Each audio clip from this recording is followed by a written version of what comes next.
გამარჯობა, მოგესალმებით ყველას. ბოლოს სიტყვა ისევ ერთად ვართ, ბექა პატურაშვილი, რატი მუჯირი, გიორგი ცხვიტავა, თამარ ნუცუბიძე ბრიუსელიდან, ია მეურმიშვილი ყავს ვაშინგტონიდან ხაზზე, სადაც დღე არის, ჩვენგან განსხვავებით.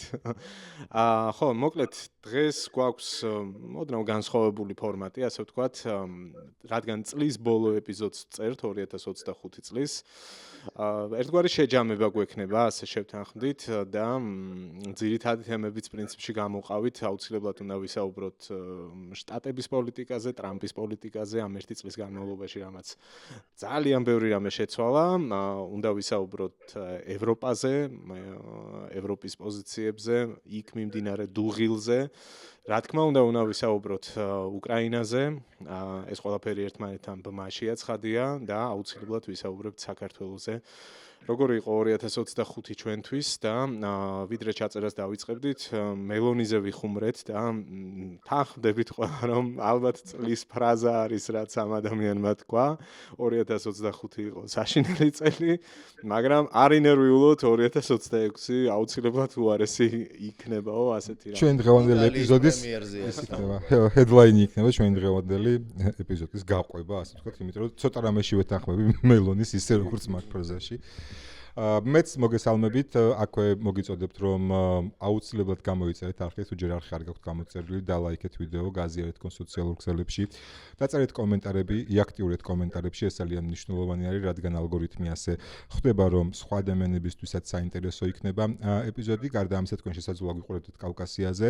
მადლობა ამისთვისაც, თქვენთვის სპეციალურად არის QR კოდი და ასკანერეთ QR კოდი, გადმოდით YouTube-ზე, გამოვყავით YouTube-ზეც და ჩვენ პრინციპში კვირაში ერთხელ ვაჯამებთ ხოლმე სოფლიოს გარშემო და თავის დავაცხადე საქართველოს, უკრაინა ამ საკითხებს რაც ხდება, განვიხილავთ, მიმოვიხილავთ სიტუაციებს და მადლობა ყველას, ვინც აქტიურად გვიყურებს. კიდევ ერთხელ მოგესალმებით და პრინციპში დავიწყოთ. მეც მადლობას ვეტყვი თითოეულ თქვენგანს, ვინც გვიყურებთ, ვინც შემოგვიერთით, ვინც გამოიწერეთ ჩვენი არხი, მადლობა რომ ხართ ჩვენთან ერთად.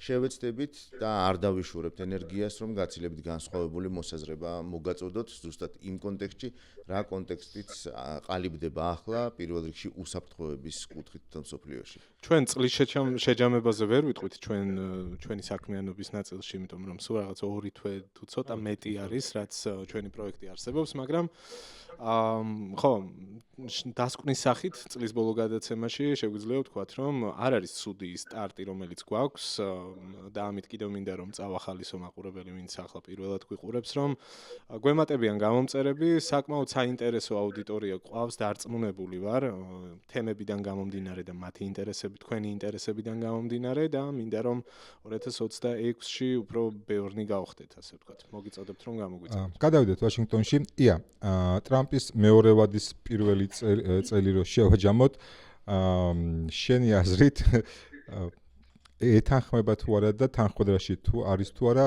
ჯორჯა მელონის ტვიტთან, რომ იყო ძალიან ცუდი წელი და კიდევ უფრო უარესი იქნება. იმედი არა. ამით დავიწყოთ, მელონი მისიც დააყოლა იქ, რომ კარგად დაიშვენეთო ახლა, იმიტომ რომ უფრო დიდი ამბები გველოდება და პირველ რიგში მგონი ეგ უნდა უსურვოთ მაყურებელსაც, ჩვენ თავებსაც, რომ რაღაც ეს რამდენიმე დღე გამოვიყენოთ იმისთვის, რომ ცოტათი მაინც დავიშვენოთ ამ წლისგან. უპრეცედენტო წელი იყო, რა თქმა უნდა, შეერთებულ შტატებში.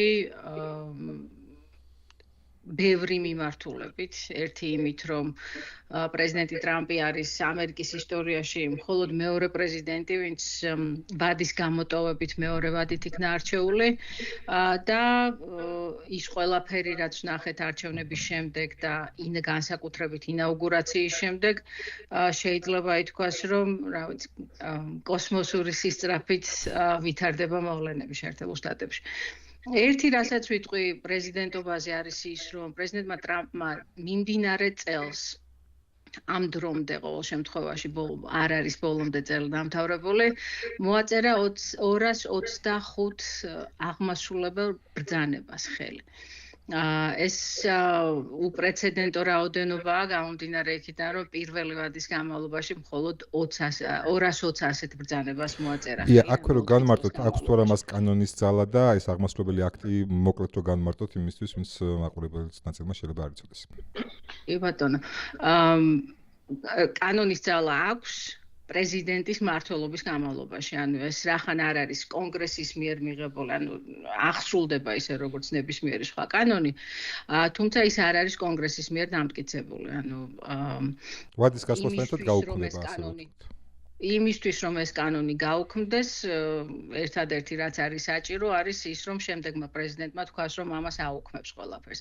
რაც სხვათა შორის პრეზიდენტმა ტრამპმა სულ რამდენიმე კვირის წინ გააკეთა ჯო ბაიდენის მიერ ხელმოწერილი ეგრეთ წოდებული ავტოკალმით Oropen ამითი ხელმოწერილი ბრძანებები ყველა გააუქმა პრეზიდენტ ბაიდენის დროს, ანუ ბაიდენის მიერ ხელმოწერილი ბრძანებები გააუქმა ტრამპმა. მან ასევე გააუქმა პირველივე დღესვე გააუქმა ჯო ბაიდენის ათეულობით აღმასრულებელი ბრძანება, რომლებიც ძირითადად ეხებოდა შიდა პოლიტიკას, ეხებოდა ენერგორესურსების ათვისებას, ანუ აღმასრულებელი ბრძანება არის პრეზიდენტის პრეროგატივა, მას ნებისმიერი პრეზიდენტი, ყველა პრეზიდენტი აკეთებს ამას, თუმცა არა ამ რაოდენობით, რაც წელს ვნახეთ პრეზიდენტ ტრამპისგან და ძალაში რჩება იმ დრომდე, სანამ ის არ გაუქმდება და ეს შეიძლება თვითონ ტრამპმაც გააუქმოს, ვთქვათ, თუ გადაწყვიტა და თუ საჭირო ჩათვალა, რომ აღარ არის რაღაცა საჭირო. ყველაზე ღირსი თუ რაც უნდა ავღნიშნოთ არის ის, რომ აღმასრულებელი ბრძანებით პრეზიდენტი ფაქტიურად კონგრესს იშორებს როგორც თანამონაწილეს შეერთებული შტატების მთავრობაში. ანუ კონგრესს როლი არ აქვს ამაში, ვერ ბლოკავს, თუ არ მიიღო კონგრესმა კანონმდებლობა იმისთვის, რომ დაიბლოკოს რაღაცა, რაც პრეზიდენტს გააკეთოს. და ამიტომ ხშირად ისმის ხოლმე ის, რომ ტრამპი ცდილობს, რომ თვითონ მართოს ქვეყანა აი ამ ორი თანასწორი განშტოების ჩამოშორებით, რომელიც არის ერთი არის რა თქმა უნდა საკანონმდებლო, მეორე არის სასამართლო და მესამე არის აღმასრულებელი. ანუ ეს ორი კიდევ ერთხელ თანასწორი განშტოება ამერიკის მთავრობის ისე აქტიურად არ არის ამ ეტაპზე ჩართული. სასამართლოთი ვერ უქმდება? როგორ? სასამართლოთი ვერ უქმდება აღმასრულებელი ბრძანება. უქმდება კი, მაგრამ და არაერთი ესეთი ბრძანება იქნა შეჩერებული, ან სასამართლო ადმინისტრაციას თხოვა დასაბუთება წარედგინა სასამართლოსთვის იმისთვის თუ რატომ იღებს ამ გადაწყვეტილებას. აი მაგალითად ასეთ შემთხვევა ხდება ახლა შეერთებული შტატების საერთაშორისო მაუწყებლობასთან დაკავშირებით, როდესაც პრეზიდენტმა ტრამპმა მიიღო გადაწყვეტილება, რომ უნდა დაიხუროს რამდენიმე უწყება შეერთებული შტატების საერთაშორისო მაუწყებლობის, მათ შორის არის ერთ-ერთი ამერიკის ხმამოგეხსენებაც, თუმცა გამომდინარე იქიდან, რომ სასამართლო ადმინისტრაციას ეწინააღმდეგება იმაში, თუ რამდენად მართებულად თუ რამდენად კანონიერად ხდება ამ გადაწყვეტილებების მიღება, ამერიკის ხმა დღემდე არ მაუწყებლობს, თუმცა არსებობს. ანუ დროში გაწერილი პროცესია სანამ სასამართლოს. კი ბატონო, სასამართლო გაცილებით უფრო ნელა მუშაობს შეერთებულ შტატებში, ვიდრე ნებისმიერი სხვა საკანონმდებლო განშტოება მთავრობის და ამასაც ამბობენ, რომ შესაძლოა პრეზიდენტ ტრამპს სწორედ ეს სურდეს, რომ იმდენად უფრო მეტი რამ მოასწროს მანამ სანამ სასამართლო პროცესი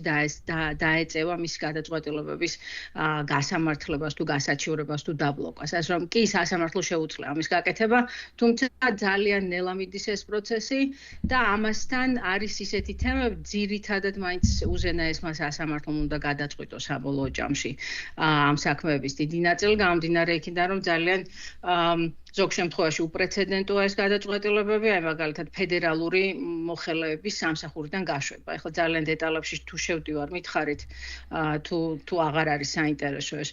მაგრამ შეერთებულ შტატებში საჯარო მოხელეებს იცავს უამრავი კანონი. და ძალიან რთულია ადამიანის საჯარო სამსახურიდან გაშვება იმ შემთხვევაში თუ არ არის ის რა ვიცი კრიმინალი ან თუ რა ვიცი კორუფციაში არ არის ჩართული თუ დანაშაული არ აქვს ჩადენილი ადამიანს სისხლის სამართლის დანაშაული. ძალიან რთულია მისი სამსახურიდან გაშვება აი ამ უამრავი კანონიდან გამომდინარე რომელიც იცავს ადამიანების ამ ჯგუფს. ეს შიდა საკითხები საინტერესოა. თუმცა უცოტა გლობალურ სკალაზე გადავიწიოთ, ჩვენ ხედავთ პერიოდულად, რომ სხვადასხვა კვლევების მიხედვით ტრამპის რეიტინგი კლებულობს, ეს იდეაში ბუნებრივი პროცესი არის. რამდენად მან რას ამბობენ, როგორი განწყობებია, რამდენად უკავშირდება ეს მის საერთაშორისო გადაწყვეტილებებს? თუ კვერცხის ფასი ისევ არ გაიაფთა და ამაზე არის მიბმული. როგორც წესი, მაინც ეკონომიკა, ინფლაცია, სამუშაო ადგილები, ეს არის აი ეს სამი ძირითადი მიმართულება, საწვავის ფასი, რაც რა თქმა უნდა ეკონომიკაში უკავშირდება, ეს არის ძირითადი მიმართულებები, რის მიხედვითაც ფასდება პრეზიდენტი. ზოგიერთი კვლევით მისი რეიტინგი კლებულობს, ზოგიერთით ის ინარჩუნებს მხარდაჭერას ყოველ შემთხვევაში საკუთარ ამომრჩევლებში. თუმცა მეორე მხარეს გააჩნია რომ უკვლევა შეხედავ გააჩნია რა შეკითხვები იქნა დასმული. მეორე მხარეს ძალიან კარგად ჩანს ის რომ მაგალითად თუ უკრაინის მიმართ მხარდაჭერა ეს ერთი თემა რო ავიღოთ მარტო. უკრაინის მიმართ მხარდაჭერა რაღაცა პერიოდის შემდეგ თუ ადმინისტრაციის დასაწყისში დაწეული იყო დაბლა, დღეს ვხედავთ იმას, რომ დაახლოებით 75-ზე მეტი პროცენტი ამერიკელების ამბობს, რომ შეერთებულმა შტატებმა უკრაინას რუსეთის წინააღმდეგ ბრძოლაში დახმარება უნდა გაუწიოს. მე რანუ ეს ძალიან ისეთი ღრმა თემა, როგორ უნდა დაეხმაროს, რა უნდა გააკეთოს ეს სხვაგან მიდის, მაგრამ ყოველ შემთხვევაში ტრამპის ამომრჩევლებში ერთი პერიოდი დაახლოებით 18% იყო მხარდაჭერა უკრაინის მიმართ. დღეს არის ეს გადასული 50%-ზე მეტზე. ეს უშუალოდ მხარდაჭერებში. უამრავი მის მხარდამჭერებში კი.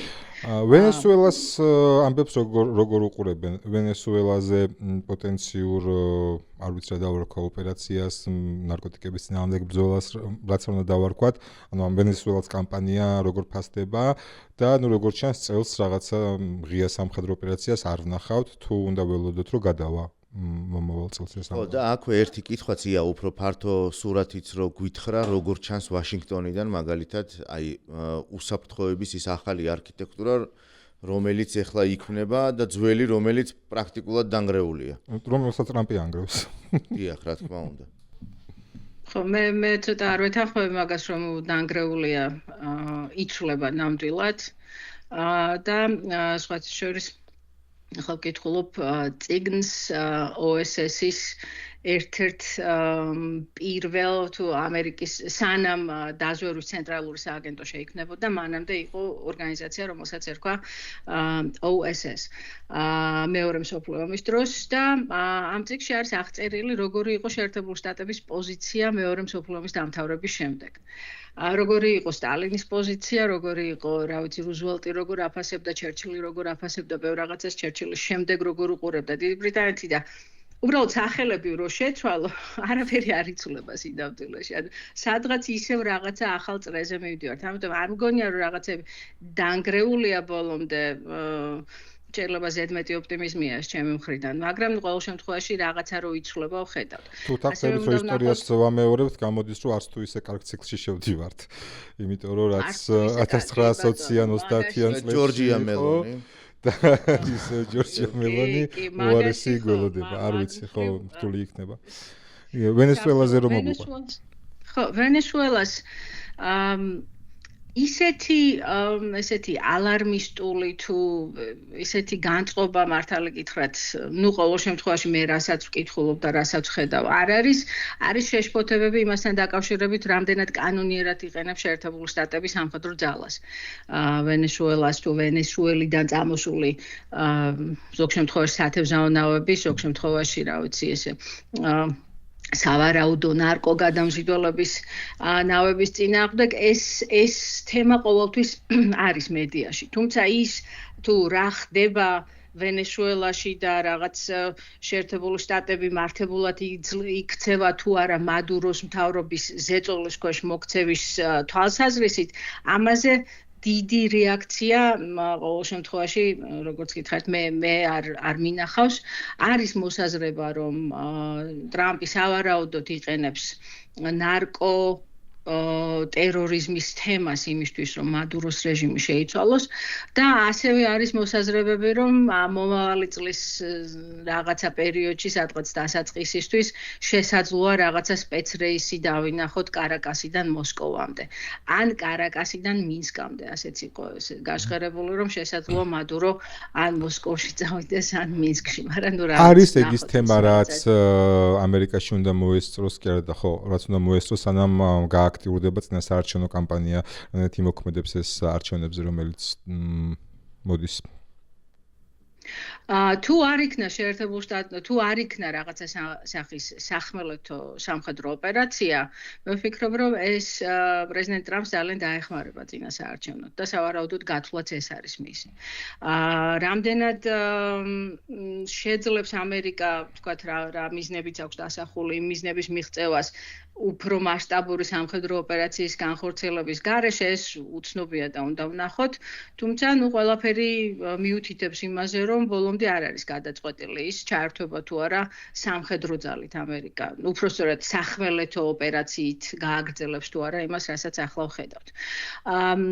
მადუროზე რაც უნდა აღვნიშნოთ არის ის, რომ ეს არაკანონიერი გემები, Shadow Fleet, ჩრდილოვანი ფლოტი, რომელსაც ნავთობი გადააქვს ვენესუელადან სხვადასხვა ქვეყანაში, შეერთებულმა შტატებმა ამ დროისთვის 3 ასეთი ტანკერი გააჩერა და აბსოლუტურად ზღვაში ამ ტანკერების გადაადგილების ყველანაირი საშუალება მოსპო თუ შეაჩერა.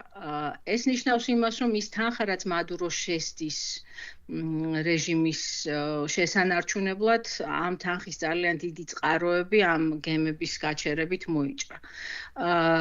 სავარაუდოდ ეს არის მიზანი ადმინისტრაციის, რომ ეკონომიკურად მაქსიმალური ზეწოლა მოახდინოს მადუროზე და შესაძლოა ისიც ვნახოთ, რომ უბრალოდ შესთავაზოს. ის რომ უბრალოდ დატოვა ქვეყანა და წადი ქვეყნიდან და ცოტა ხნის წინ თქვა კიდევაც გაიმეორა ტრამპმა ის რომ მისი დღეები დათვლილია ესე რომ რაც უნდა ის გააკეთოს ვერაფერს ვერ შემოგთავაზებს რაც გვაინტერესებს რაც თუ ფაქტიურად არის გზავნილი მადუროსთვის რომ რა ვიცი ამერიკა მის წინააღმდეგ მისი რეჟიმის წინააღმდეგ დათმობებზე წასვლას არ აპირებს და ეგ მოლაპარაკებები არ იქნება როგორც მაგალითად სხვა ქვეყნების შემთხვევაში გვაქვს ხოლმე უკრაინაზე ხომ არ გადავინაცვლოთ და გადავინაცვლოთ უკრაინაზე მადუროს რეჟიმის შეცვლას შეერთებული შტატებისთვის სამხრეთ ნახევარსფეროში ძალიან დიდი ინტერესების დაწინაურება მოხვება თან. ეს გამომულია მადურო, რა თქმა უნდა, კუბასთან არის ძალიან ახლოს და მოგეხსენებათ კუბა შეერთებული შტატების უკვე ძალიან დიდი ხნის მოწინააღმდეგეა სამხრეთ ამერიკაში, სამხრეთ ცენტრალურ, რა ვიცი, სამხრეთ ნახევარსფეროში ზოგადად და ამასთან რამდენიმე არა შეერთებული შტატების მიმართ არამეგობრულად განწყობილი სახელმწიფოები, რაც რამდენიმეა, მათ შორის გვატემალა შეიძლება იყოს, რომელიც უნდა კოლუმბიაც მათ შორის, თუმცა კოლუმბიის მთავრობა როგორც ჩანს ძალიან ახლოს თანამშრომლობს, მაგრამ კოლუმბიასაც არ აქვს ხო ესე ძალიან კეთილგანწყობილი ურთიერთობა. ეს ზოგიერთი ეს ქვეყანა არის უნდა გვახსოვდეს, რომ არიან ქვეყნები რომლებმაც აფხაზეთის და ცხინვალის რეგიონის დამოუკიდებლობა აღიარეს. იმის გამო, რომ ისინი არიან რუსეთის მოკავშირეები. ანუ დაახლოებით ვენესუელას ვენესუელაში ესეთი მადუროს მთავრობის ჩანაცვლება იმ ოპოზიციით, რომელმაც რეალურად გაიმარჯვა არჩევნებში, შეერთებული შტატებისთვის რეგიონში ძალიან დიდი წინგადადგმული ნაბიჯი იქნება და ესაც ვფიქრობ ეს არის მიზანი უკვე არც არის დაფარული ის რომ შეერთებული კი და ვენესუელის შემთხვევაში კარგი ის არის რომ აი ეს რეჟიმ ჩეინჯი ვენესუელელი ხალხის ინტერესით შედის, იმიტომ რომ ვენესუელელ ხალხს არჩევნები მოპარეს, დიდი ხანია იქ სამართლიანობა აღარ არის და თვითონ ვენესუელელი ხალხისთვისაც კარგი იქნება და ეს არ იქნება მხოლოდ ის რომ რაღაცა ამერიკამ უნდა თავის ინტერესების გამო რაღაცა შეცვალა, ეს თვითონ ვენესუელელ ხალხსაც ძალიან წაადგება. მე ასე ვფიქრობ ყოველ შემთხვევაში და გადავიდეთ უკრაინაზე და ასეც უნდა იყოს ალბათ გამომდინარე იქიდან რომ ამერიკას არც ისე კარგი ისტორია აქვს სხვათა შორის სამხრეთ ამერიკაში რეჟიმების შეცვლის მიმართულებით. სამწუხაროდ ხო. და თუ არ მოდის რა წინააღმდეგობა ეს შიგნიდან როგორც შენ თქვი ახლა რატი, მაშინ სავარაუდოდ რაღაცა იგივე განმეორდება რაც ვნახეთ სხვა ქვეყნების შემთხვევაში, სადაც შემდეგ კიდევ უფრო გაიზარდა ანტიამერიკანიზმი და ამერიკის წინააღმდეგ ქვეყნის განწყობა. კარგი, მოკლედ, ომი რომელიც 24 საათში უნდა დაესრულებინა. შემდეგ ნახეთ, მოკლედ ეს წელი ჩემთვის ალბათ, რა ვიცი, ეს დაგვამახსოვრდება ეს წელი, რომ იყო რაღაც ულტიმატუმების, ვადების მიცემის, დედლაინების წელი ნამდვილად, ანუ 24 საათი, 50 დღე, 100 დღე, თუ პირიქით აღმოსოს ჯერ 100 იყო, მე 50 იყო. სადაც შუაში 30 დღეც იყო. ხო, მე რაღაცა, მოკლედ ახალ წლამდე, ბოლოს იყო ეს ახალ წლამდე, შობამდე დასრულება, ხო? მადლიერების დღეც არ უნდა გამოგჭეს. ამასობაში ვნახეთ 3 ვიზიტი, თუ სწორად თუ არ ვცდები ზელენსკის თეთრ სახლში, ხო? მე მგონი 3. ერთი პირველი სკანდალით დასრულდა, მეორე ისე რა, მესამე არაფრით დასრულდა, ეს ტომაჰავკების ამბავი იყო, ეგ იყო მესამე, კი ბატონო. ნახეთ ალიასკა პუტინთან შეხვედრა. და საბოლოოდ ხედავთ რომ შეთანხმება არ ჩანს რეალურად ჰორიზონტზე, კი დღესაც იყო საუბარი რომ აი ზელენსკიმაც გამოაქვეყნა 20 პუნქტიანი გეგმა, სადაც ცხადად ჩანს რომ უკრაინის სუვერენიტეტის დაცვაზე კეთდება აქცენტი, კეთდება უსაფრთხოების გარანტიებზე, თუ გნებავთ ამაზეც ვისაუბროთ, ეს მეხუთე მუხლის ანალოგი რაც შეიძლება გულისხმობდეს რეალურად, ამაზე ჩავშალოთ. მოკლედ, ია შენ ვიდრე გახვალ და დაგვტოვებ აი ამ გამოცდილებიდან გითხარი შენი მოსაზრებები პერსპექტივაზე 2026-ისთვის. აქვე ერთ კითხვას დავამატებ, დღეს ვკითხულობდი, სამწუხაროდ არ მახსოვს რომელი გამოცემა იყო, თუმცა ამერიკული გამოცემა იყო. ძალიან ხმაურიანი და დიდი სახელით არ არის, მაგრამ დამამახსოვრდებოდა სხვა შემთხვევაში. უბრალოდ თავისთავად თემა არის საინტერესო და ეს ზედაპირულად პრინციპში ასე ჩანს, რომ რაღაცა რუბიოს და ვიტკოფის შორის დაძაბულობა იზრდება, იქიდან გამომდინარე, რომ ვიტკოფი უფრო მეც იღებს თავის თავზე, ვიდრე შეიძლება მას დამოუკიდებლად მართავს რაღაც შეხვედრებსა და არ აყენებს საქმის კურსში. და აი ეს თემაც რო უფრო გაგვიშალო, რამდენად რეალური შეიძლება იყოს, რამდენად შეიძლება გაღრმავდეს ეს კრიზისი და ზოგადად რა შეიძლება 2026-ში მაგ მხრივ 20-24 რომ თავრდებოდა, მაშინ ვისაც ელაპარაკებოდი ყველა ამბობდა, რომ სავარაუდოდ უკრაინაში ცეცხლის შეწყვეტა იქნება მომავალ წელს. და ეს მომავალი წელი აი რამდენიმე დღეში დამთავრდება და ცეცხლის შეწყვეტა არ გვაქვს. ასე რაღაცა ჰორიზონტზეც კი არ ჩანს სამწუხაროდ კი. ყველაფერი რაც ამ დედლაინების, თქვათ, შეხვედრების, დადებული პირობების, არსესრულების, ასე შემდეგ სკანდალების მიღმა უკრაინასთან დაკავშირებით, რაც უნდა ვთქვათ, ალბათ არის ის, რომ მაინც სავარაუდო როცა იქნება ეს ცეცხლის შეწყვეტა თუ სამშვიდობო მოლაპარაკება, იმაზე ახლოს ვიდრე დღეს ვართ, არ ყოფილ დღეს არ ვართ ახლოს, იმას არ ვამბობ, რომ ხვალდაზე მოხდება ეს. მაგრამ ასეთი საუბრები ჯერჯერობით არ ყოფილა. გამოიკვეთა ორივე მხარის წითელი ხაზები, გამოიკვეთა უკრაინის მიმართ უდიდესი მხარდაჭერა ევროპის მხრიდან, რომელიც დღემდე გრძელდება და ამ დროის განმავლობაში მხოლოდ და მხოლოდ ძლიერდება და ალბათ კიდევ უფრო მეტ კავშირებს ნახავთ მით უმეტეს სამხედრო ინდუსტრიის თვალსაზრისით.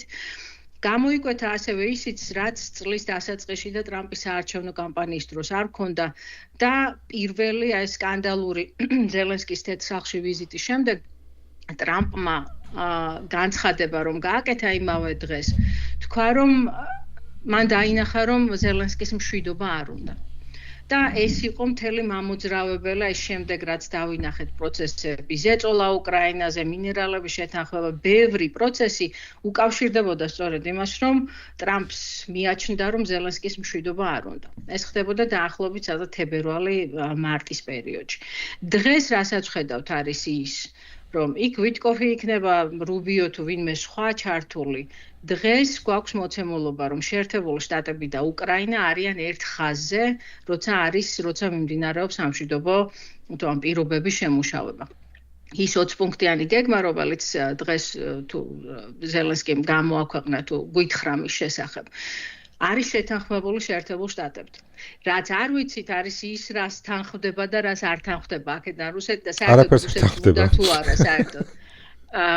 ეს არ ვიცით, ეს მეორე მხარე, მაგრამ ის რომ ამ წლის განმავლობაში, აი ყველა გამოწვევის, ყველა რა ვიცი, კიდევ ერთხელ ყველა ნაბიჯის შემდეგ, რომ დღეს ვართ იქ, რომ შეერთებული შტატები და უკრაინა ერთ ენაზე ლაპარაკობენ ცეცხლის მისაღწევად, ეს შეწყვეტის მისაღწევად.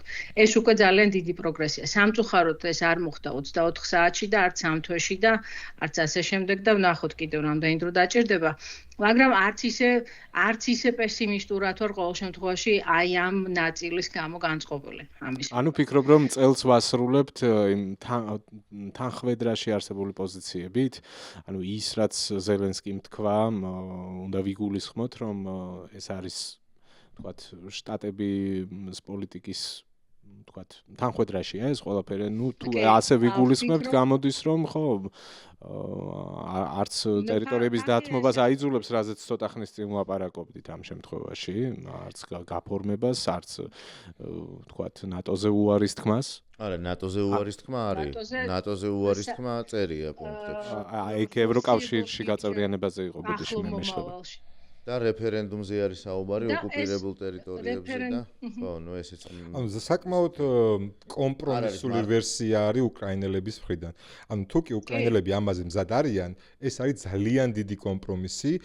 მათ შორის უსაფრთხოების საკითხებზე თავი რომ დავანებოთ მე-5 მუხლის მსგავს და რაღაცას ისევ დონეცკზე რო ვისაუბროთ, იქ დემილიტარიზებული ეკონომიკური ზონის შექმნა არის ძალიან დიდი საფრთხე უკრაინის უსაფრთხოებისთვის, იმიტომ რომ გამოდის რომ იქიდან უკრაინამ უნდა გაიყვანოს ძიმე артиლერია, გამოდის რომ თავდაცვის ხუდეები უნდა მოხსნას, გამოდის რომ მთელი საფორტიფიკაციო ნაგებობები, რომელიც ამდენი წელია ამაგრებს დონეცკის ოლქს, ეს უნდა მოხსნას ეს ყველაფერი და ეს ძალიან დიდი რისკი არის. შესაბამისად, თუ კი ვსაუბრობთ იმაზე, რომ კომპრომისი ვიღაცამ უნდა გააკეთოს და კომპრომისი აუცილებელია იმის რომ მშვიდობა დადგეს, გვაჩვენებს უკრაინა რომ მზად არის კომპრომისისთვის და ძალიან დიდი კომპრომისისთვის არის მზად.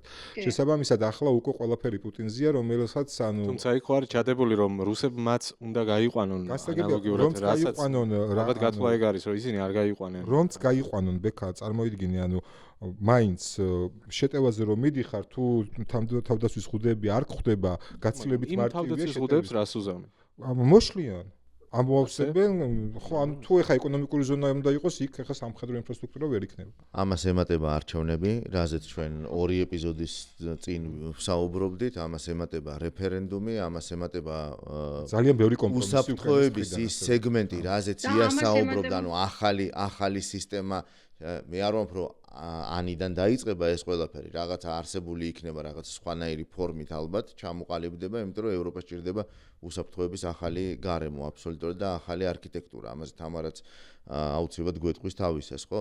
ფაქტია, რომ აი ამ ცვლილებების პროცესში ვართ, ბურთი ისევ გადავიდა უკვე მოსკოვის მოედანზე, ნახოთ რა იქნება, ხო? ხო, იქიდან სავარაუდო სცენარს შეიძლება ველოდოთ რაც იქნება, პუტინი ისე ვიტყვის მე უკვე ვთქვიო ეს ამას ამბობს, ხო, 2024 წლის ივნისში რომ ვთქვიო, მე იმაზე იმ პოზიციაზე ვდგავარ. ეგ გულისხმობს ყველაფერი დანარჩენის გამორიცხვას და აქედან გამომდინარე, ხა ჩემთვის მაგალითად საინტერესო ის არის, რა შეიცვალა ამერიკის პოლიტიკაში უკრაინის მხარდაჭერის ნაწილში. არ ხო, ეს არის ანუ ნელი სათქმელია ნამდვილად. ვაშინგტონში კი არა, თეთრ სახში თუ არ ზიხარ, მე მგონი არ იცოდინება ადამიანს. ერთი რაც ამ ყველა ფაქტორთან ერთად რაზეც ვისაუბრეთ ახლა, რაზეც თქვენ ისაუბრეთ, რომ ბევრი რამ უცნობია, ბევრი რამ ლოგისტიკურად როგორ დაალაგდება უკიდურეს რთული წარმოსადგენია. მაგრამ ამ ყველაფერს თან ერთვის რამდენი 1000 კილომეტრიანი ფრონტის ხაზი, ხო? სადაც არის კვეთა, შეხება ძალიან ახლოს რაღაცა პირველი მსოფლიო ომის დროინდელი მეთოდოლოგიით იბრძვის რუსეთი და როგორ მოხდება აი ამ ხელა ხაზზე ცეცხლის შეწყვეტა, ანუ ამას ჩადებული არის მექანიზმები დაკვირვების, ხო? თქვა თუ დაიღვა ცეცხლის შეწყვეტის შეთანხმება, რომელმა მხარემ დაარღვიას.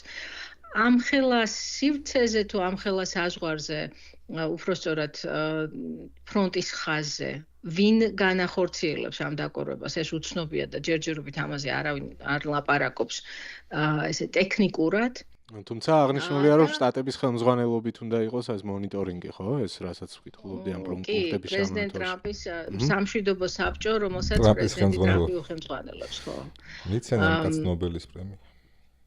ხო, რა ვიცი, თუ დაამთავრა უკრაინაში ომი ისე რომ უკრაინამ შეინარჩუნა, ვფიქრობ რომ უკრაინის მხრიდან მის მხარდაჭერას დიდი წინააღმდეგობა არ ექნება შემდეგ. რადამ წელს მიიღო განკარგულება, რომ მიეცით ამ კაცს ნობელიო და პრინციპში ცოტა უკან თუ გადავახოთ ყველაფერი იმის ბრალია, რომ ობამას აბსოლუტურად დაუმსახურებლად რა, ანუ წინსწრებად მიცეს ნობელის პრემია ერთი თვის ორი თვის გაპრეზიდენტებული იყო, მე მგონი ჯერ ელექტი პრეზიდენტი იყო და არ იყო ჯერ შესული თუ სწორად მახსოვს და ჩემი აზრით მაგის სიჯინი აქვს, რომ იმან თუ მიიღო მე რა თქმა უნდა მქონდეს ეს ნახევრად ხუმრობა. ჩვენ ბრიუსელის პოზიციაც უნდა გავიგოთ აუცილებლად ისე რომ ია არ დაგვემშვიდობოს, იმიტომ რომ იასთან ერთ-ერთი ძირითადი კითხვა გვაქვს საქართველოსთან მიმართებით. ცხადია, რომ ერთი წლის საქართველოს და ევროპასთან ერთი წლის განმავლობაში იქ საერთოდ საუბრობენ საქართველოზე, საუბრობდნენ. არ დაურეკა ხო ტრამპს, ხო მე კი არა იმას რა ქვია. ყაველაშვილს არ დაურეკა ხო? სანა მაგაზე ბრიუსელისთვის გადასაწოდებელ იმას თემას შემოვიტან და საქართველოს სხვა დროს ვილაპარაკოთ. მგონი ვერ ჩავეტევით მე. ანუ ბევრი არც. ანუ სუესია 2023-ში. ხო, გრენლანდია ძალიან კაია, გრენლანდია ძალიან საქართველოს ამერიკისთვის კი არა და მგონი საქართველოსთვის. გრენლანდია ძალიან ცხელი არის. დასაწყისში საარჩევნო კამპანიის დროს მე პრეზიდენტობის პირველ რამდენიმე კვირაში და თითქოს თემა ჩაწყნარდა, თითქოს თემა ჩაცხრა და აი ბოლო რამდენიმე დღის განმავლობაში აღმოვაჩინეთ, რომ პრეზიდენტმა ტრამპმა სპეციალური წარმომადგენელი და ორი წარმომადგენელი უпростоრად ერთი ლუიზიანის გუბერნატორი და ერთი ასევე მარკო რუბიოზეც გავრცელდა ცნობები, რომ იქნება სპეციალური წარმომადგენელი გრენლანდიასთან დაკავშირებით. რაც შვიდობის პრემიას მგონი უკრაინაში რამდენადაც წარმატებით არ უნდა დაამთავროს მოლაპარაკება.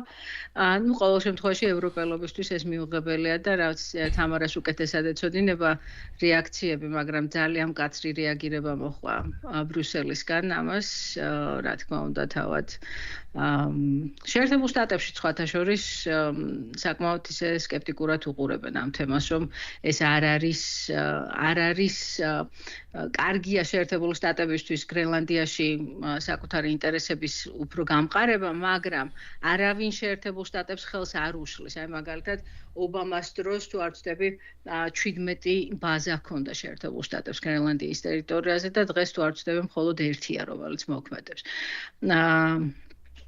ანუ რა ვიცი დანიელები ეუბნებიან რომ მობძალით ბატონო გააკეთეთ და აყენეთ რა ვიცი სადგურები. ზოგადად ახალი მტერი გაიჩინო ევროპის სახით ძალიან უცნაურად. ძალიან უნდა მოინდომო. ჩემგან. თამარ მე მგონი ახლა უკვე სიტყვა ნამდვილად შენზე არის. გითხარი რას ფიქრობენ ბრიუსელში ტრამპის პრინციპში გრენლანდიის თემით დავიწყოთ და მე ზოგადად წლის განმავლობაში ევროპასა და ამერიკას შორის აი ეს რაღაცა დიაგრამა უცნაურად ვითარდებოდა და მაგაზეც ვილაპარაკოთ. რატომ მე მგონი იას ვამშვიდობებით? ამ ჩაწოდების მერე ხოლმე გილოცავთ წინასწარ ყველას ნამდვილ ახალ წელს, შობა ახალ წელს, ყველაფერს საუკეთესოს გისურვებ და წარმატებულ ეთერს ბოლომდე. დიდი მადლობა და მადლობა დროებით. ჩვენს გილოცავთ და შევხვდებით შემდეგ წელს. მომავალ წლამდე. გრენლანდიამდე უნდა დავიწყოთ დღეს ახალი ამბები, რაც დახვდა ევროპას, რომ ამერიკამ დაასანქცირა ყოფილი ევროკომისარი ბრეტონი და რამდენიმე ასევე ადამიანი, ვინც ამ სოციალურ ქსელებთან დაკავშირებით მათი თქმით, ანუ სიტყვის თავისუფლების და პლურალიზმის წინააღმდეგ არიან. და ეს ახალი ამბავი იყო დღეს ევროპისთვის და ზოგადად მაყურებელმა რო იცოდეს ევროკავშირი თავისუფალ სიტყვას არ ებრძვის, არც პლურალიზმს, აქ საუბარი იყო იმაზე, რომ თუნდაც ყველაზე პოპულარულ ლიქსის პლატფორმაზე იყოს ისეთი რეგულაციები, რომელიც ხელს შეუშლის ისეთი კონტენტის გავრცელებას, რაც მაგალითად ადამიანებს რაღაც სრულ ინფორმაციას აწოდებს, ანტიევროპულ ნარატივებს აწოდებს, ამ ულტრა მემარცხენე მემარჯვენეები, ამ პოპულიზმის გაღვივებას უწყობს ხელს და სწორედ ამაზე იყო საუბარი და რა თქმა უნდა ევროკავშირმა ძალიან უარყოფითად აღიქვა ამ აპირების დასანქცირება, რაც შეიძლება ცოტა წინ ვუსწრებ თემატიკას საქართველოსთან მიმართებით, მაგრამ რომ გადავხედე ძალიან გაუხარდათ კოცებს ეგ ამბავი. საზმაუს ნიუს ვუყურე, ვიდრე აქ მოვიდოდი და 4 ნიუსი მიეძღვნა მაგ თემას ერთ-ერთ ცენტრალურ გამოშვებაში. ერთი ლევანი ყავთ კოცებს გვარი დამოვიწყდა. კაია კაია, კი, აი ეს გუნდა მეთქვა, წყობა გააკეთეს, რომ კაია. და ასევე პაპუაშვილის პოსტით შემომხვდა, რომ კარმა მრავალ წელწილით. ეს ზუსტად ამაშია საქმე და ალბათ ჩვენ მომავალ წელს მოგვიწევს ამ თემაზე ბევრი საუბარი. რა პროპაგანდა და მანიპულაციაც არ უნდა დავივიწყოთ, რომ იღებენ, თქვათ, რეალურ ფაქტს, რომლის ნახევარ სიმართლეს ამბობენ და მასზე აშენებენ აბსოლუტურად სრულ და სხვანაირ ნარატივს და ეგ არის პროპაგანდის კლასიკური სქემა. და ახო ამ შემთხვევაში ანუ გამოიყენეს ეს რეალური მაგალითი, მაგრამ თითქოს აი ამერიკას ჯის ევროკავშირს, იმიტომ რომ ევროკავშირი თავისუფალი პლურალისტური მედიის და აზრის გამოხატვის წინააღმდეგ არის, ამ სინამდვილეში ყველაფერი უკუღმა არის. სტრუქტურა რა იყო? ნახე, აი ჰედლაინი იყო მთავარი, ამერიკამ დაასანქცირა ყოფილი ევროკომისარი, მერე ეს ჰედლაინი ტრიალებდა ყველა ნიუსში, რასაც აი ერთ გამოშვებაში შევხედე და იქ უკვე მე სხვა დანარჩენი ჩვენ როგორც ვეძახით ბექგრაუნდი უკვე აღარ იკითხება. ეს უკვე აღარ ჩადის იმ სიღრმეებში, მთავარი არის 3-ჯერ 4-ჯერ გაგიმეორონ ფრაზა, რომ ამერიკამ დაასანქცირა ევროკომისარი. ახლა ნუ გაიმეორებ. ნუ შევწყობ ხელს. აღო თელი აბსურდი რაშია, ბოდიში ეს რო არ თქვა, არ შემილია. კოცები რო ლაპარაკობენ ევროკავშირში მედია პლურალიზმის პრობლემაზე, აი ამ პოდკასტის ჭარიოში ძალიან ირონიულად არა რომ თურმე ევროპაში არის მედია პლურალიზმის პრობლემა და ჩვენ აქ ვინც ვართ ყველა ყოფილი ჟურნალისტები ვართ პრინციპში უმუშევარი მე ჩემთავს უმუშევარ ჟურნალისტი პოდკასტებს და YouTube-ზე გადმოვედით და მარტო იმიტომ რომ მოსპო მედია გარემო უბრალოდ ქართულმა უცნობა განადგურა შეუძლებელი გახადა აბა მიდი ჩაგეჭრა და არ დაგეთახმო რომ ჩვენ ვართ ყოფილი ჟურნალისტები მე მგონი ჩვენ უმუშევარი ჟურნალისტები ხო ჩვენ თავზე ხა ხება და რაღაცა არც მე მჩვევია და არც თქვენ ჩემს კოლეგებს მაგრამ უნდა ვაღიაროთ რომ მე მგონი სწორედ ჩვენაერი ჟურნალისტები ცდილობენ ამ პროფესიის შენარჩუნებას და ხო მე ტერმინს ვეძებდი და უბრალოდ ეს მას თქო უმუშევარი ჟურნალისტი უფრო ისა უნდა ვთქვათ, რომ სწორედ იმიტომაც ვართ უმუშევარი ჟურნალისტები, რომ ვართ ჟურნალისტები და მომუშავეები არიან ტროლები, ბოტები და პროპაგანდისტები. გრენლანდიას დაუბრუნდეთ ჩვენზე ბევრი მოგდის.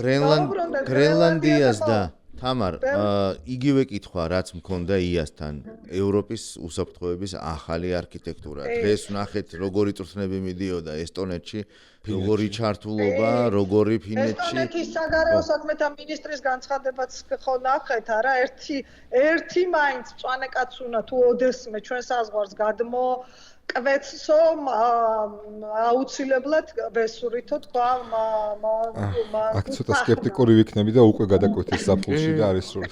საფულში კი არა, რამდენიმე დღის წინ იყო ეგეთი ამბავი. კი, ვიდეოც ხო იყო გავრცელებული. ნუ გრენლანდიაზე მოდი დიდხანს არ ვისაუბროთ და იგივე რეაქცია აქვს, რაც ამ კამპანიის დასაწყისში იყო და ევროკავშირი გამოხატავს სრულ მხარდაჭერას გრენლანდიის მიმართ. ახლა ყველა მიცის მაყურებელმა, რომ ევროკავშირისთვის ეს დღეები არის უკვე ზამთრის არდადეგები, საშობაო არდადეგები, უქმეები და ძირითადად ადამიანები ცდილობენ, რომ ოჯახებში გაატარონ ეს დღეები, თუმცა მაინც ამან ოჯახებს ყურადღებას აქცევენ რაღაცა? ფასეულობები ოჯახის ხო ტრადიციებიც აქვს ახალწლო სხვადასხვა ქვეყნებში თურმე იცი. ოჯახური. კი, რაც შეეხება გიოს შეკითხვას, კი, ევროკავშირისთვის ეს წელი საკმაოდ გამოწვევებით სავსე იყო და იასგან გამომდინარეც, ალბათ ყველასთვის კარგად ცნობილია ის ფაქტი, რომ პრინციპში ევროკავშირი, მისი ლიდერები ასე თუ ისე ემზადებოდნენ ტრამპის მეორე კადენციისთვის, მაგრამ რაღაც ნაწილი მისი გადაწყვეტილებების და განცხადებების სავარაუდოდ მათთვისაც კი მოულოდნელი იყო და ეს წელი სწორედ ალბათ ყველაზე მძიმე იყო ევროკავშირისთვის იმიტომ, რომ ყველაზე ძლიერი პარტნიორთან რაღაც საკითხებში მოხდა აცთენა. ევროკავშირი მაქსიმალურად ცდილობდა და ახლაც ცდილობს, რომ რაღაც ეს ღია კონფრონტაციის სახე არ მიიღოს ამ ყველაფერმა და შეინარჩუნოს პარტნიორული სტრატეგიული ურთიერთობები მაქსიმალურად ამერიკის შეერთებულ შტატებთან, თუმცა ისიც გამოჩნდა, რომ ევროპამ სერიოზულად დაიწყო ფიქრი ჩამოყალიბდეს როგორც სერიოზული გეოპოლიტიკური მოთამაშე, არა მხოლოდ როგორც ეკონომიკური მოთამაშე, არამედ თუნდაც უსაფრთხოების საკითხებში, თავდაცვის საკითხებში, ამ მხრივ ძალიან აქტიური არის ევროკომისარი თავდაცვის საკითხებში ანდრიუს კუბილიუსი, რომელმაც ალბათ ერთ-ერთია ის, რომელმაც ძალიან კარგად იცის რუსეთის თვითონ ბუნება, იმპერიალისტური ბუნება და საკმაოდ აქტიურად ლობირებს სწორედ ამ ხაზს, რომ ევროკავშირი უნდა იყოს თვითკმარი. ამ სტრატეგიაში საინტერესოა ჩვენთვის შავი ზღვის უსაფრთხოების ახალი სტრატეგიაც, რომელსაც აქტიურად ავითარებენ.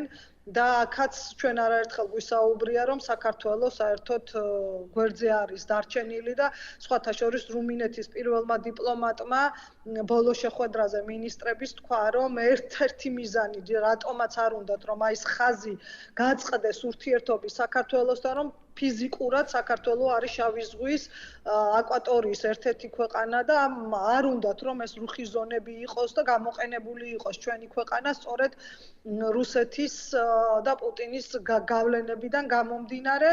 თანხების მობილიზება, ინდუსტრია, სამხედრო, ეს თუნდაც დრონების კედელი, ნატოსთან მეტი თანამშრომლობა და ევროკავშირის შიგნითაც მეტი თანამშრომლობა, რამდენადაც ეს არის შესაძლებელი. მეორე გამოწვევა ამ მხრივ, ჩემი აზრით, ამ წელს ევროკავშირს ჰქონდა ერთიანობა, პრინციპში უმეტესწილად მუდმივად ერთიან პოზიციას აფიქსირებდნენ და თვალშისაცემი ჩვენი მაყურებლისთვისაც და არა მხოლოდ იყო ერთი მუდმივის და ხშირ შემთხვევაში ორი ქვეყნის განსხვავებული პოზიცია მხედველობაში მაქვს უნგრეთი და სლოვაკეთი და ალბათ ევროკავშირისთვის გამოწვევა არის და სურვილი იქნება, რომ მათ მესამე არ დაემატოს ჩეხეთი, რომელსაც ახალი პრემიერ-მინისტრი ყავს, ბაბიში და სულ ბოლო გადაწყვეტილებით თუ ვიმსჯელებთ უკრაინისთვის დახმარების გამოყოფაზე, მართალია კონსენსუსი იყო სრულად მიღწეული და არც ერთ ქვეყანას უარი არ უთქვამს, თუმცა ამ სამმა ქვეყანამ, უნგრეთმა, სლოვაკეთმა და ჩეხეთმა თქვა, რომ იმ 90 მილიარდი ევროს, ანუ შენატანში გარანტირებაზე ასე რომ თავდებობას უარი განაცხადა და ალბათ ევროკავშირისთვის მნიშვნელოვანია, რომ ორბანს და ფიცოს არ დაემატოს მესამე, თუმცა ამ ხრივ საინტერესო 2026 წელი იქნება, რადგან ორბანი გამოაკლდება. არის არჩევნები, წინასწარი კვლევები აჩვენებს, რომ მადიარის პარტია უკვე უსწრებს ორბანს და პრესაში კი და ამიტომაც ალბათ პრესაში ისიც კი დაიწერა, რომ ორბანი ამზადებს საკანონმდებლო ცვლილებებს, რომ წაგების შემთხვევაში პრეზიდენტად გადაინაცვლოს და უფრო გაიმყაროს პოზიციები, რაც საერთოდ არ გამიკვირდება, რომ ამის სურვილი კონდეს და მცდელობა კონდეს. ეს ალბათ არის ეს გამოწვევები გადავა მომავალ წელსაც. კიდევ ერთი საინტერესო არჩევნები და გამოწვევები ახსენე და ბარემ აქვე ვთქვათ, რომ 2025-ში თუ კი ვინმე რამე მოიგო, ეს იყო ევროკავშირი და მოიგო მოლდოვა. მოლდოვაში გაიმარჯვა დასავლეთმა, დასავლურმა ღირებულებებმა, რაც თავის მხრივ მოლდოვას როგორც სახელმწიფოს ერთ-ერთი გარანტია იქნება მომავალში დარწმუნებული ვარ. შესაბამისად ეს რაღაც success story, რასაც ქვია, თუ კი ვინმეს წელს ქონდა, ეს ნამდვილად იყო ევროკავშირი და მოლდოვა ერთმანეთთან კომუნიკაციაში. და რადგან მოლდოვა ახსენე, მაშინ ევროკავშირისთვის პრიორიტეტებშია, რაც მაგალითად იუნკერის ევროკომისრობის პრეზიდენტობის დროს ღიად გაცხადებულად საერთოდ არ იყო პრიორიტეტში, გაფართოვება, რაზეც ევროკავშირი ამბობს ძალიან ღიად, რომ ეს არის მათთვის ძალიან წარმატებული და სტრატეგიული გეოპოლიტიკური იარაღი და რომ ისინი არიან დაინტერესებული ორგანიზაციის გაფართოვებაში.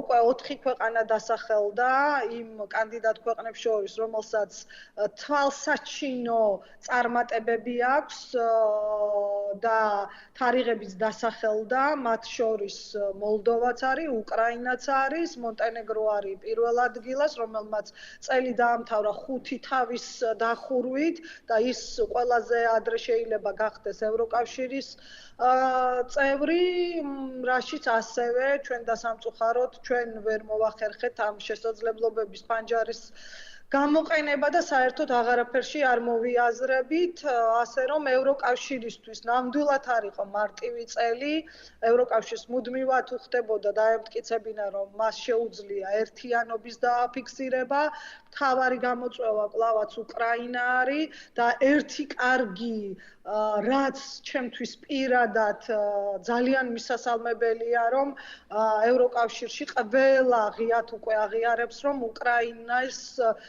უკრაინის გამარჯვება და უკრაინის უსაფრთხოება და შენარჩუნება სახელმწიფოდ არის ევროკავშირის უსაფრთხოების გარანტიაც. ანუ ეს ამას უკვე ისინი განიხილავენ როგორც თავიანთ უსაფრთხოების საკითხს და ძალიან ღიად ამბობენ, რომ მათ ნაცვლად ახლა იბრძვის უკრაინა და თუ ევროკავშირს არ უწევს თავისი ჯარისკაცების გაგზავნა, ეს მხოლოდ იმიტომ ხდება, რომ უკრაინა აკეთებს მათ ნაცვლად და მე მგონი ძალიან კარგად შეაფასა დონალდ ტუსკმა სულ რაღაც ერთი წინადადებით ეს ვითარება, რომ ან დღეს ფული, ან ხვალ სისხლი და აი ამის გააზრება არსებობს, რომ თუ დაეცა უკრაინა აუცილებლად შემდეგი იქნება ევროკავშირის რომელიმე ქვეყანა და კარგი ისიც არის, რომ ამას ხვდებიან არა მხოლოდ როგორც ჩვენ ვეძახით, ახალი ევროპის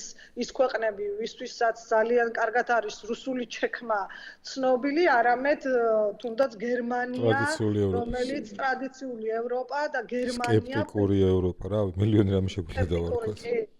აქ ერთი რამ უნდა გკითხო, თამარ, დღეს ვკითხულობდი ზუსტად თუ არ ვწდები Deutsche Welle-ზე, რუმინეთში აღმოჩნდა ძალიან საინტერესო ფაქტი, რომ რუმინეთის მოსახლეობა გაიზარდა გარკვეულ რეგიონებში და აღმოჩნდა, რომ ეს ყველაფერი ზრდა მოხდა რუსეთის მოქალაქეების რაოდენობის ხარჯზე, რომლებმაც სწრაფად მიიღეს ცხოვრების უფლება რუმინეთის ტერიტორიაზე. ეს რუმინეთის საინტერესოა, იმიტომ რომ ცოტა ხნის წინ საპრეზიდენტო არჩევნები ჰქონდა, იქაც საბოტაჟის ოპერაციას ჰქონდა ადგილი და ჩარევის მცდელობას. ასე რომ არ ვიცი თუ მიადევნე ამ საკითხს თვალი, რამდენად არის შენს რადარზე ეს ამბავი, იმიტომ რომ ჩვენთან სარკისებური ამბავი გვაქვს საქართველოში, ხო? ამ რუსეთის ამდენი მოქალაქე და ჩვენ ჯერ კიდე არ ვიცით ვის რამდენი რამდენ ადამიანს აქვს მიღებული ცხოვრების უფლება ოფიციალურად, ხო?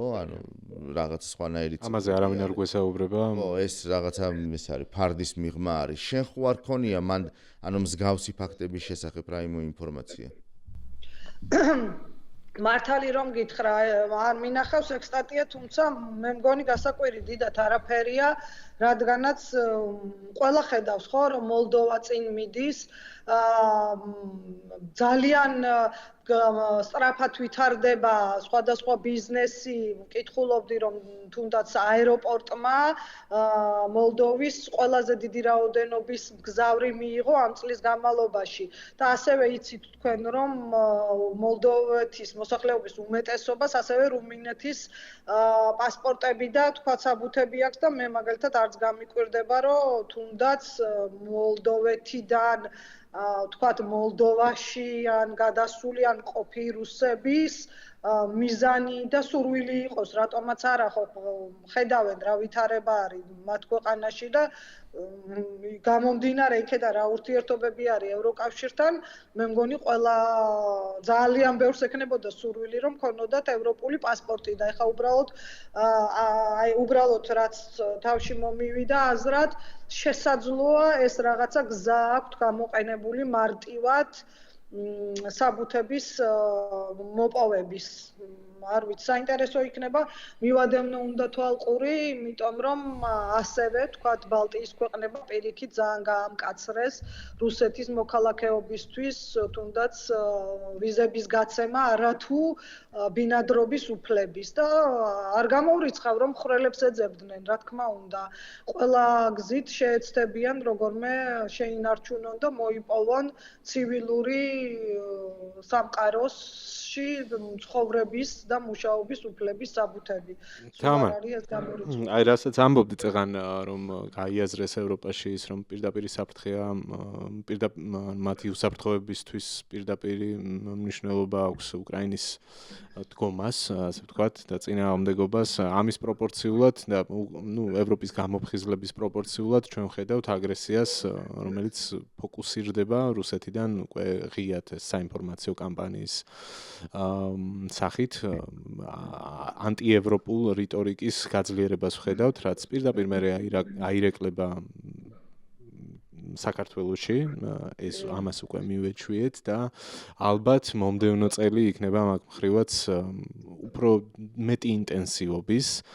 სადღაც ნახე სტატისტიკა, რამდენს ხარჯავს რუსეთი პროპაგანდისტვის, ზოგადად ომის პროპაგანდისტვის და რამდენს ხარჯავს მთლიანად ევროკავშირი sapasukot. ანუ ამ რისკების გადასაზღვევად და ზუსტი ციფრები არ მახსოვს, თუმცა დაახლოებით 31-ზე იყო შეფარდება. სადღაც 70 მილიარდი იყო თუ არ მეშლება რუსეთის მხრიდან აი ამ საქმისთვის დახარჯული და ერთი და რაღაც იყო ერთ სიტყვით არ მინდა რომ რაღაც მათემატიკაში ავირიო, ძალიან დიდი დისბალანსია და ეს წნეხი მხოლოდ და მხოლოდ გაიზრდება. ჩემთვის პირადად ძალიან საინტერესო არის როგორ გაართმევს თავს ზუსტად მომდევნო წელს მთლიანობაში ევროკავშირი აი მაგ გამოწვევას, მით უმეტეს ძალიან ლოგიკურია, რომ რუსეთი კვლავ შეეცდება აბა ომი გინდათ კამპანია გადაინაცვლებს იქ, უკვე გადაინაცვლა.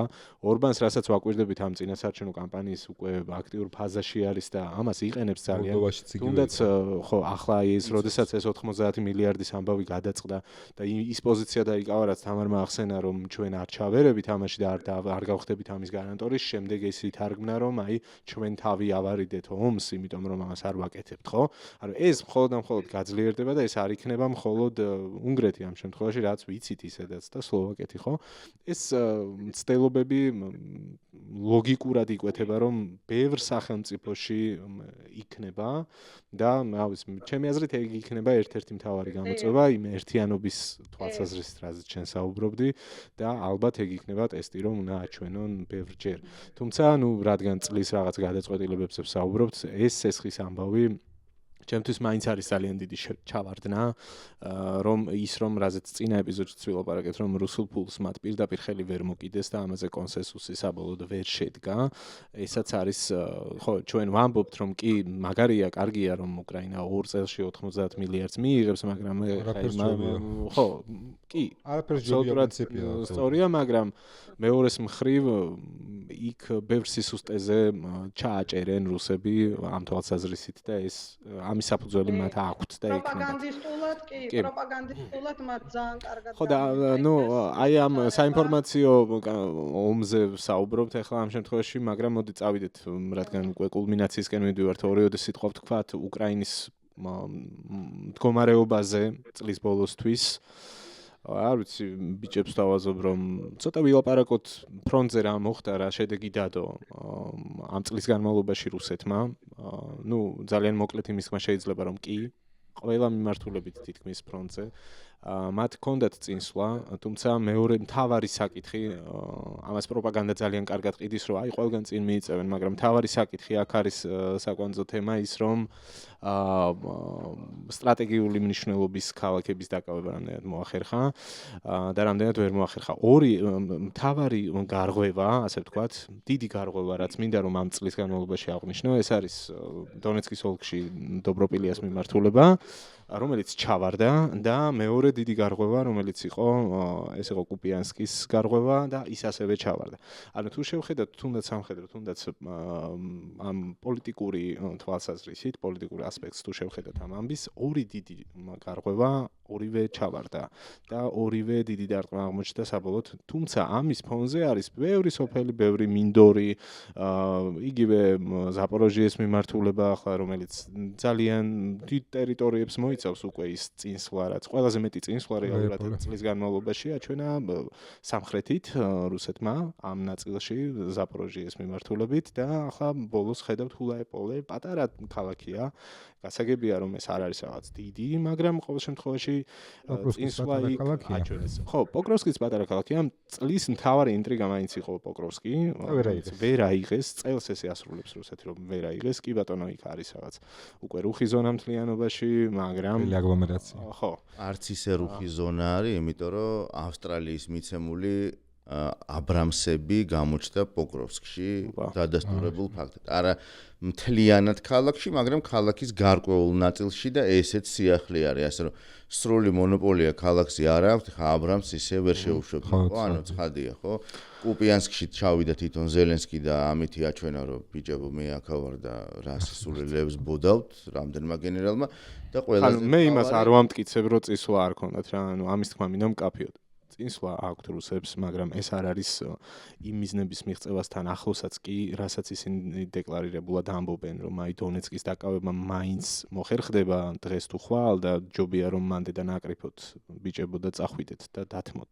ეგ მიზანი მიღწეული არ არის და ძალიან შორს არის ეგ პროცესი, თუნდაც პოკროვსკის 1 წლიან აი ამ 1 წლის მაგალითზე რომ ვილაპარაკოთ, რომ იქ ხვალ და ზეგ ვინმე კრამატორსკი და სლავიანსკი და მთელი ეს დიდი ქალაქები დონეცკის ოლქში, ანუ ეს არის ფაქტი.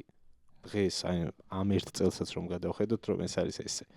დარჩენი ხა ბევრი მოსაზრება შეიძლება სხვადასხვანაირად გამოითქვას, რა არის მნიშვნელოვანი წინსვლა და რა არის უმნიშვნელო წინსვლა. ფაქტია რომ ფრონტის ხაზი დგას და ეს ალბათ დიდი მიღწევა არის უკრაინისთვის და ხვალინდელი დღე და მომავალი დამოკიდებული იქნება რამდენად მიიღებენ ისინი საჭირო მხარდაჭერას. ეს არის თავარი თავარი არის ფული, ჩვენ ვსაუბრობდით წინა ეპიზოდში იმაზე, რომ რუსეთმა პირველად გამოაქვეყნა საკუთარი დანახარჯების შესახებ ცნობა, საუბარი იყო დაახლოებით $5.1 მილიარდ, თითქოს ეს ჰქონდა დანახარჯი, აბსოლუტური სიწრუეა, იმიტომ რომ წლის განმავლობაში, თუმცა ეს ყველაფერი რა თქმა უნდა ძალიან აღემატება 5 მილიარდს, გაცილებით მეტია, დღეში დაახლოებით $530 მილიონ არის საუბარი დღეში. ის რაც რუსეთს უჯდება სხვადასხვა გათვლებით, ანუ ეს არის ხო, ფულად. ეს არ არის ერთი წყარო, ხო, ანუ სხვადასხვა წყარო, სხვადასხვა მონაცემი აქვს. ეს ფულად რაც შეეხება თვითონ მანევრს და ასე შემდეგ, ხო, ანუ ეხა ომია და ფრონტის ხაზია, რომელიც 1000+ კილომეტრზე არის გადაჭიმული, ხო? ომის დაწყების პირველივე დღეებში ჩვენ სამივე საუბრობდით ზუსტად იმაზე, რომ უკრაინას გააჩნია ოპერატიული სივრცე. თან ძალიან დიდი. ძალიან დიდი. იქ რო დაიხიო 5 კილომეტრით უკან, 10 50, 100 კილომეტრით უკან და შემდეგ ანუ არ ეტყობა. ხო, ანუ ეს არის ფრონტის ხაზი. ფრონტის ხაზი კიდე აბსოლუტურად განსხვავებულია. მიუხედავად ამისა, რუსეთს არ აქვს საგრძნობი წინსვლა, ხო? ანუ რაზეც ბექა საუბრობდა ახლა, ანუ პრაქტიკულად არანაირი წინსვლა არ აქვს. დომინაცია ვერ ხდება, ვნახეთ რომ მთელი ეს კაბელები დრონების გადაჭიმული არის სოფლებზე და პატარა ქალაქებზე. დრონების ომი არის, ომმა იცვალა სახე და ამ წლის მეორე ნახევარში მიიღო აბსოლუტურად განსხვავებული ფორმა, ხო? ანუ ერთ ადამიანზე, მაგალითად პოკროვსკში მოდის სადღაც 5 დრონი. ერთ ცოცხალ ადამიანზე 5 დრონი, ხო? ნუ არის ტერმინატორით რაღაცა, არ ვიცი მე რა შეიძლება. როგორ უნდა გადარჩა? ხო, ეს ძალიან რთული რაღაცა არის და ეს არის სულ ევროპელების დახმარება, შეერთებული შტატების დახმარება და კიდე ერთი თვითონ ხალხის სურვილი, რომ წინააღმდეგობა გაწიოს. ანუ უკრაინის გარეშე არავინ ამ დახმარებას მათ არ გაუწევდა. ეს არის თვითონ რიგითი უკრაინელის სურვილი, რომ მან იარაღით ხელში იბრძოლოს. და მეტიც, ჩვენ ვნახეთ წელს, რახან წელს ვაჯამებთ, ყველაზე შთამბეჭდავი ოპერაცია, სხვა სიტყვა რო არ გამოვიყენოთ, ეს ობობის ქსელი რუსეთის ტერიტორიის სიღრმეში. აუტინა მომწონს პუტინი რო არის დაშიფრული მაგითო. ხო, ნუ თავის სიღრმეში სტრატეგიული ავია თვითმფრინავების, ესე იგი, ვირტუალური ტრიადის და მეტიც გერეუს, ანუ რუსეთის გენშტაბის მთავარი სადაზვერვო სამმართველოს ერთ-ერთი ძალიან მაღალი რანგის გენერლის სამხედრო წოდებით ლიკვიდაცია შიგ მოსკოვში, ხო? მეტიც უკრაინელთა წამებაში ძალიან ბევრი მონაწილე ორი ცალი მილიციელი მოკლეს გულში. მოდი ეს შევხედოთ რა ოპერაციები, აი ბოლოს რადგან მაგას ობობის ქსელი ახსენენ, ეს წყალქვეშა დრონით დარტყმა, ახალი განაცხადი იყო. და მაგას მოყვა ახალი ვიდეო, როგორ შეძლეს ეს იქვე აეროდრომზე გაანადგურეს Il-38-იანი, რომელიც არის სადაზვერვო თვითმფრინავი და ამის ასე შეძლეს. რადგან ამაზე ვსაუბრობთ, რა იგებს ომს, ხო? ტაქტიკური, ოპერატიული და სტრატეგიული მიზნების მიღწევა. ვერც ერთი ამ სამიდან, რაც წელს დაისახეს, ვერ მიაღწიეს. რა იყო წლევანდელი მიზნები, ხო? იყო ჩრდილოეთში 30 კილომეტრიანი ბუფერი შექმნა, იყო დონეცკის ოლქის საზღვარზე გასვლა და ზაპოროჟიესა და ხერსონში რაც შეიძლება წინ წაწევა. ეს იყო წლევანდელი მიზანი, როგორც საგაზაფხულო შეტევის, ასევე საზაფხულო შეტევის, ასევე საშემოდგომო შეტევის, ასევე ზამთრის შეტევის. რაც 2022 წლის 24 თებერვლის მიზანი იყო საბოლოო ჯამში. ვერც ერთ ამ მიზანს წელს ვერ მიაღწიეს.